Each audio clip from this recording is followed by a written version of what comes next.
Hello class बेटा, welcome back. तो आज का अपना टॉपिक है दैट इज बीपीटी थ्योरम। अगर बेटा मैं क्लास 10 बोर्ड्स की बात करूँ ना, तो बोर्ड्स के लेवल पे तो मैं ये बोलूंगा, ये ऐसा टॉपिक है जो श्योर श्योर आपको एग्जाम पेपर में दिखेगा।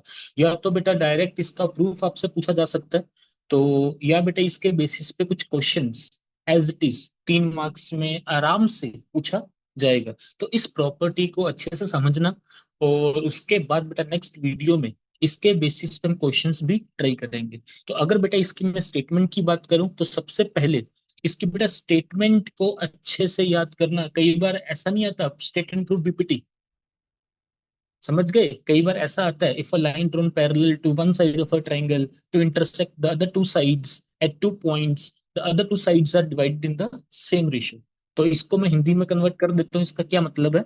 मीन्स अगर ये बोला गया, अगर मैं किसी भी एक ट्रायंगल में एक लाइन बेटा पैरेलल ड्रॉ करता हूँ, दोबारा रिपीट कर रहा हूँ, अगर बेटा मैं एक लाइन एक साइड के पैरेलल ड्रॉ करता हूँ, तो वो बाकी दो साइड्स को दो पॉइंट्स पे क्या करेगी? इंटरसेक्ट। जैसे कि आप देख पा रहे हो, दैट इज डी और ई। अगर आप एक लाइन बेटा पैरेलल ड्रॉ करोगे, तो बाकी दो साइड्स को दो पॉइंट्स पे क्या करेगी? इंटरसेक्ट। तो बेटा उसका रिजल्ट क्या होगा? वो बाकी दो साइड्स को सेम रेशियो में डिवाइड करेगी। सेम रेशियो में डिवाइड करने का मतलब क्या था? जैसे कि अगर मैं लाइन की बात करूं, दैट इज डीई, उसने बाकी दो साइड्स को दो पॉइंट्स पे क्या किया?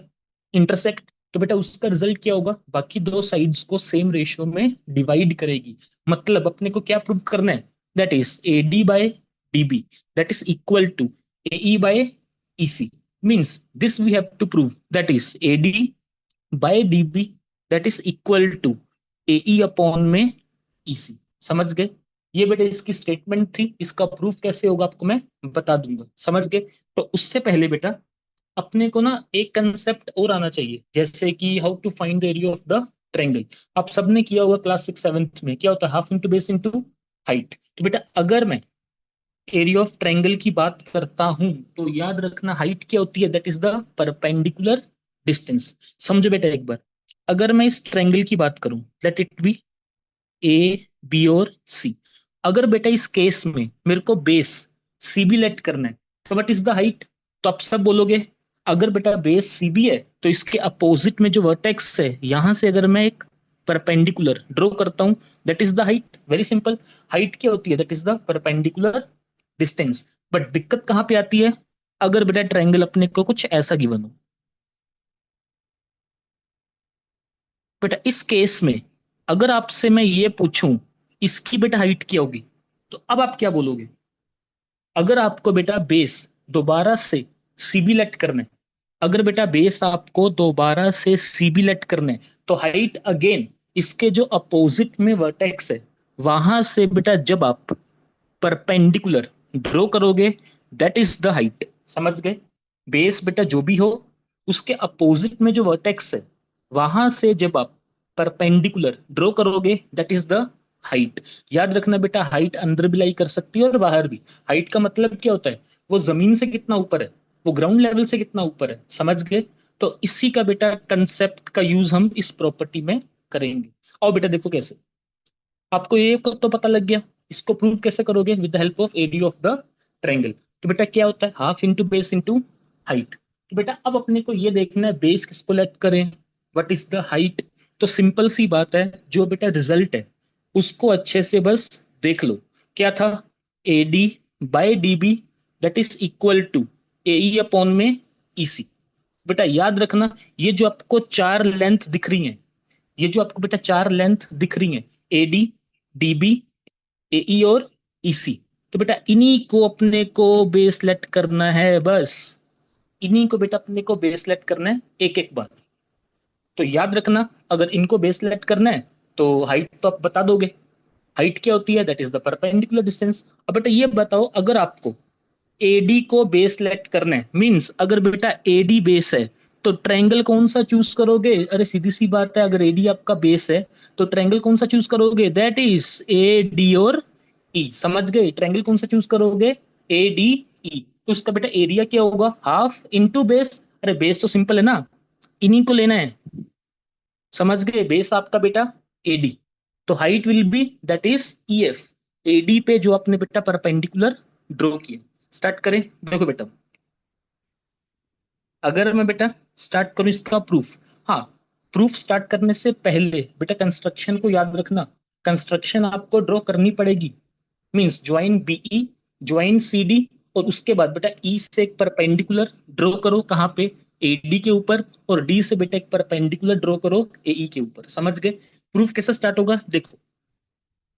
अभी बेटा आपको बोला था इन ट्रायंगल ए डी ई, तो बेटा ये बताओ, अगर आपसे मैं ये पूछूं इसका एरिया क्या होगा, area of triangle A D ई, तो आप बेटा बोलोगे हाफ इनटू बेस। आपको बेटा बोला था जो आपको प्रूव करना है उन्हीं चार लेंथ को एक एक बार आपको बेस लेट करना बस।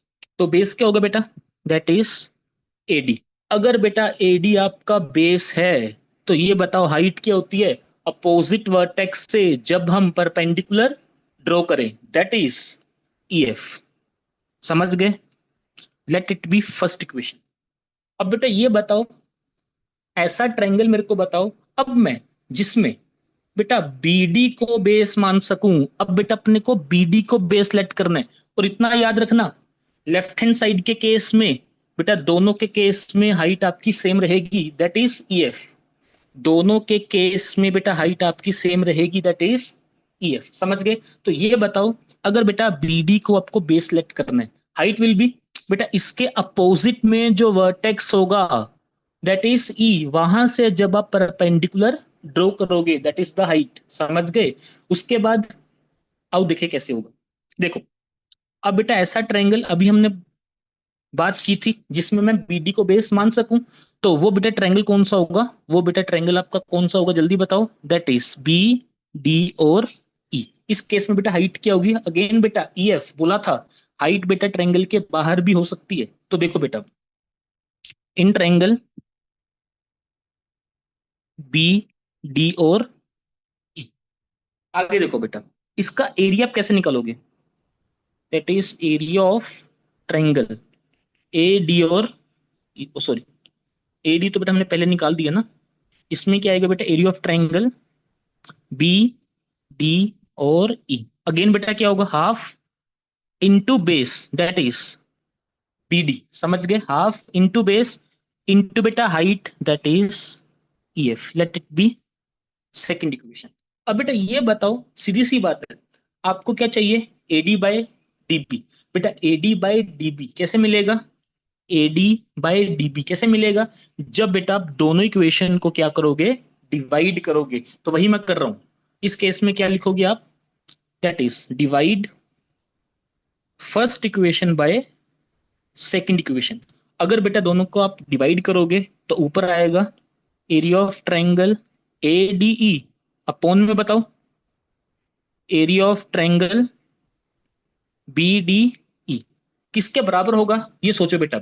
जैसे डिवाइड करोगे तो बेटा हाफ से आपका हाफ कैंसल, ई एफ से ई एफ कैंसिल, तो क्या बचेगा बेटा, AD by BD, that is equal to AD by BD. Let it be third equation. बेटा 30% हमने काम कर दिया, that is AD by DB अपने पास आ गया। बेटा एडी बाय डीबी अपने पास आ गया। अब बेटा अपने को क्या चाहिए, अब अपने को क्या चाहिए, दैट इज एई अपॉन में ईसी। अरे भाई सेम है, जो हमने एडी बाई डीबी के केस में किया वही करोगे एई अपॉन में ईसी के केस में। ऐसा ट्रायंगल बताओ जिसमें मैं एई को बेस मान सकूं। अगर बेटा एई बेस है तो आपका ट्रायंगल कौन सा होगा, वो ए डी ई होगा। अगर बेटा एई बेस है, हाइट विल बी डीजी। और उसके बाद ऐसा ट्रायंगल बताओ जिसमें मैं ईसी को बेस मान सकूं। अगर बेटा ईसी बेस है तो ट्रायंगल कौन सा चूज करोगे, that is C D E, ये वाला बेटा। अगर बेटा ईसी आपका बेस है, again height will be DG, opposite vertex से जब आप परपेंडिकुलर ड्रॉ करोगे। और उसके बाद हम क्या करेंगे, दोनों इक्वेशंस को डिवाइड। ठीक है? तो देखो बेटा, इस फिगर को एक बार हम दोबारा से नीचे ले जाते हैं सो डेट आपको समझने में आसानी हो। देखो बेटा,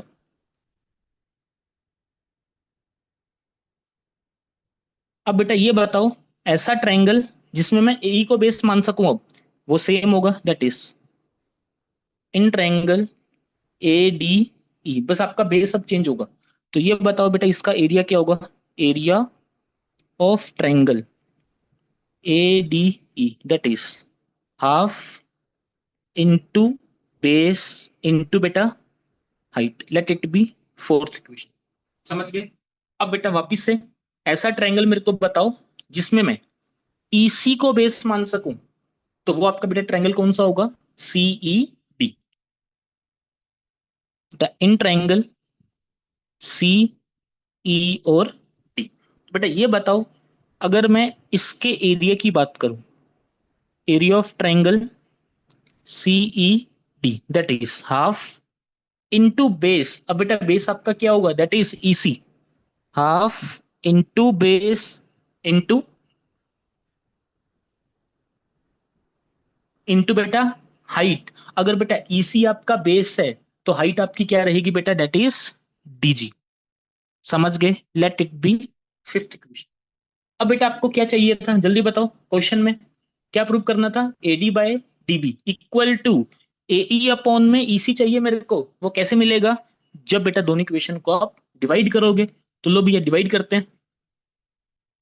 अगर बेटा मैं दोनों को डिवाइड कर दूं, divide third equation by fourth equation. देखो बेटा अगर आप डिवाइड करोगे तो यहां पे आ गया area of triangle A D E upon में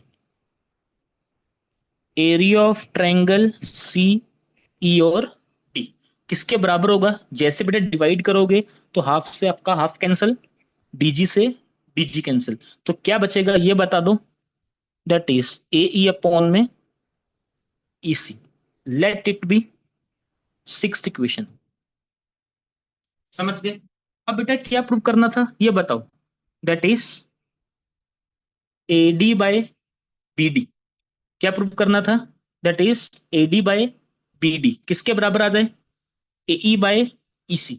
अगर बेटा मैं दोनों की लेफ्ट हैंड साइड, अगर मैं दोनों की बेटा लेफ्ट हैंड साइड बराबर कर दूं तो राइट हैंड साइड भी बराबर होगी। तो देखो बेटा लेफ्ट हैंड साइड में ऊपर का बेटा न्यूमरेटर तो सेम है, area of triangle A D E, और बेटा यहाँ पे भी area of the triangle A D E.